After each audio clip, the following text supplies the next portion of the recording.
एक शांत सा गांव था जहां मिट्टी में अब भी खेतों की खुशबू बसती थी और शाम ढलते ही चूल्हों का धुआं आसमान में धीमे धीमे घुल जाता था। उसी गांव में रहता था रामू, एक मेहनती किसान, और उसकी पत्नी गीता। उनका घर छोटा था मगर दिल बहुत बड़ा। दोनों एक दूसरे से इतना प्यार करते थे कि जैसे जिंदगी का हर सुख दुख उन्होंने साथ निभाने की कसम खा रखी हो। गीता सुबह होते ही रामू के लिए रोटियां बनाती और रामू मुस्कुराकर कहता, तेरे हाथ की रोटी में तो ममता का स्वाद है। गीता हंस पड़ती और घर भर में जैसे खुशियों की खनक गूंज जाती। लेकिन गांव के कुछ लोग थे जिन्हें उनका ये प्यार, ये अपनापन देखा नहीं जाता था। वे जलते थे, कभी कहते कि इतना प्यार दिखाने की क्या जरूरत, तो कभी पीछे पीछे बातें बनाते। मगर रामू और गीता ने कभी परवाह नहीं की।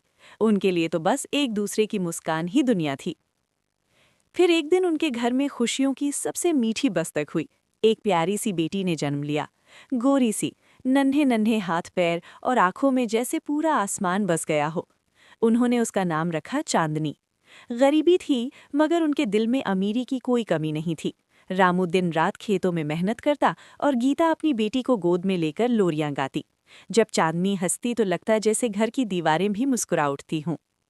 बहुत से लोग कहते, इतनी गरीबी में बेटी पालना आसान नहीं, पर गीता प्यार से जवाब देती, बेटी भगवान का तोहफा होती है, बोझ नहीं।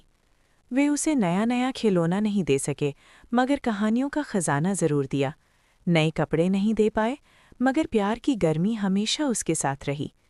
चांदनी बड़ी होती गई और उसके दिल में उतना ही अपनापन, उतनी ही इज्जत, उतनी ही समझदारी भरती गई।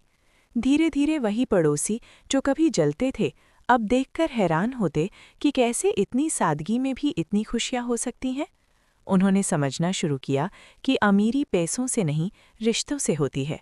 और इस तरह वो छोटा सा परिवार गांव का सबसे बड़ा सबक बन गया कि जब घर में प्यार बसता है तो गरीबी भी हार मान जाती है, और भगवान वहीं बसता है जहां दिल साफ और रिश्ते सच्चे होते हैं।